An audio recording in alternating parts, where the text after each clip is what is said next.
Значи, свативме дека држава без обвинителство не може да функционира.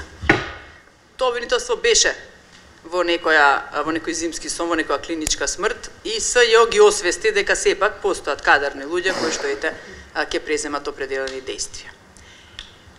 Она што мене ме разочарува е што ние сега, година и пол како е формирано СЈО, ако не и повеќе, 3,5, ние сме се уште во една магловита ситуација.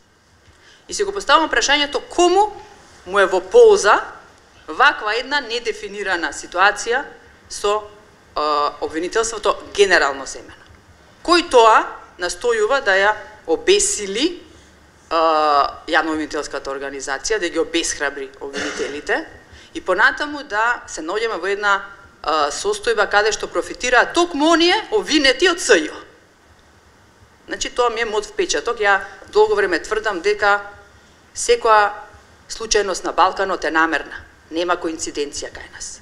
Точно се знае зошто е тоа така и кому се тоа му одговара и кој профитира од целата ваква состојба каде што ние настојуваме нормативно да решиме нешто што политиката не знае да го реши.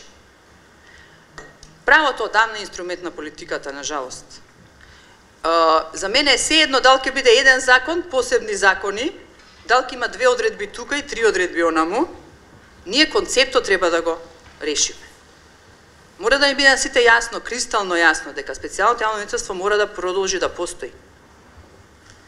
Ако сакаме да бидеме правна држава и да бидеме држава која што владењето на правото ќе оди понатаму, еве го решивме името, конечно, фала му на Бога, да продолжиме сега да живееме понатаму, да го градиме системот, ние не смееме да го простиме криминалот.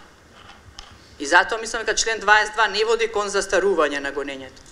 Несреќно решение, политичко смислено, точно од тие кои што се сега обвинети од СЈО. Има ли обвинет кој што има гај некакви симпатии кон обвинителот? Мислам дека е илузорно. Значи, член 22 не значи застарување на можноста да се. Не смее да значи. Таквото толкување води кон тоа да политиката доминира над правото. Тие предмети ги преземе редовното обвинителство, ако веќе така го толкуваме членот 22. Многу работевме, на крај излага дека ништо не сме сработиле, сега имаме нов закон. И специјалното јавно обвинителство се бори за местото под сонцето кое што во меѓувреме го докажа. Значи ги имаме преземените действија, имаме кадар, имаме институција. Ништо не е исклесано во камен, па ни решенијата во стратегијата. И ако се реши да се спојат обвинителствата, да се користи, впрочем, она што е ресурс на специјалното јавно обвинителство е ресурс на целото обвинителство.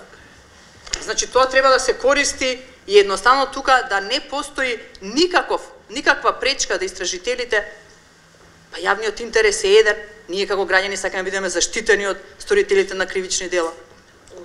Знаете како кај нас изгледа дека сте криминалец за 200 евра, ама за 2 милиони евра сте нешто малку повеќе.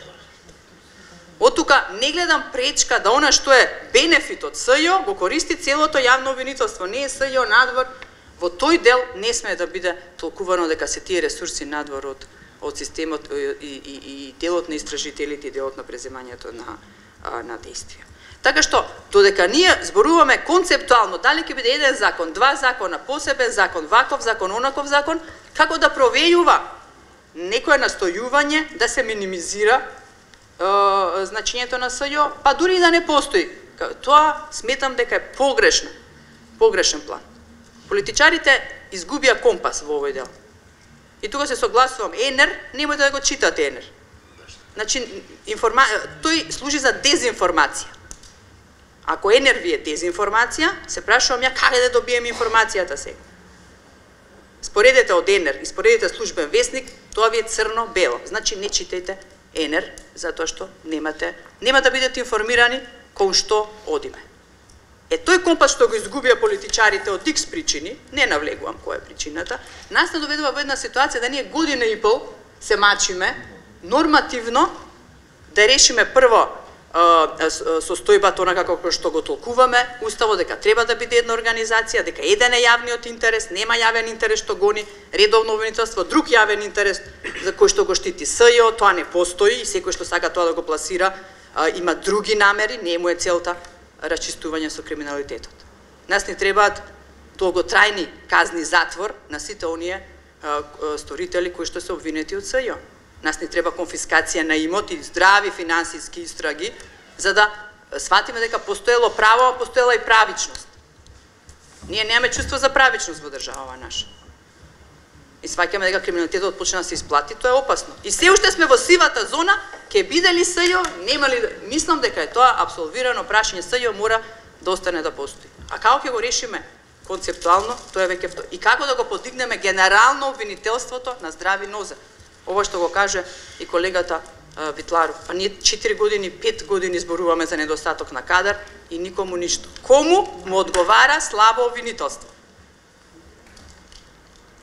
И мислам дека одговорот го знаете, а не ви кажам иницијали или цели имиња. Точно знаеме кому му одговара ваквата матна состојба со обвинителството. Да едните се срозаа до тој степен да не испадне вулгарно, ама со немиени раце не може да бркате да откривате криминал.